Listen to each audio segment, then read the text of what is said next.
Ben ritrovati dalla redazione. Il verbale sul devastante incendio che ha divorato un palazzo abbandonato dell'ex ospedale militare di Trieste e sul tavolo della procura. I vigili del fuoco hanno consegnato il report con le loro conclusioni al PM di turno, che ora aprirà un fascicolo quasi sicuramente per incendio doloso.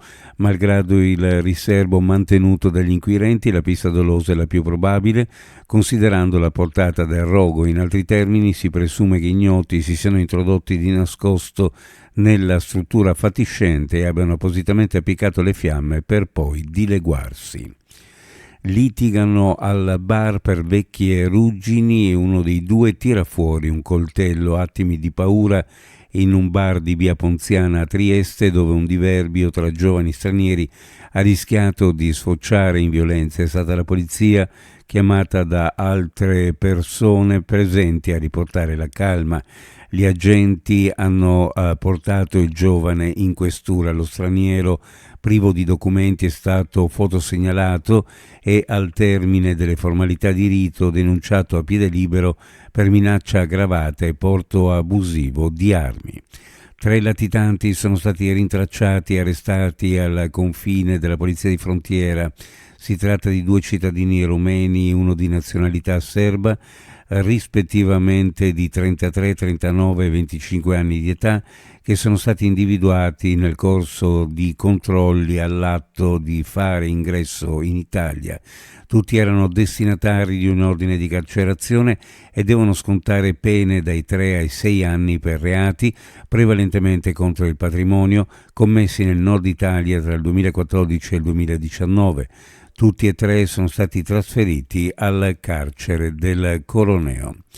La Nucleo, che si occupa di energia nucleare, e Danieli, che produce acciaio, uniscono le forze per esplorare l'utilizzo dell'energia nucleare nella produzione di acciaio verde. Le 2 aziende hanno firmato un memorandum d'intesa per integrare la tecnologia dei reattori veloci raffreddati a piombo di Nucleo con gli impianti di acciaio verde di Danieli, aprendo la strada ad un nuovo paradigma industriale basato su energia pulita e processi sostenibili.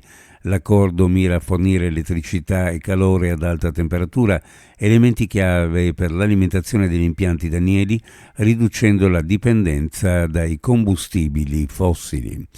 Uno sguardo alle previsioni meteorologiche. Oggi tempo incerto con nuvolosità variabile, possibili piogge sparse intermittenti, in genere deboli, più probabili dal pomeriggio sera, quota neve a 1400-1600 metri circa.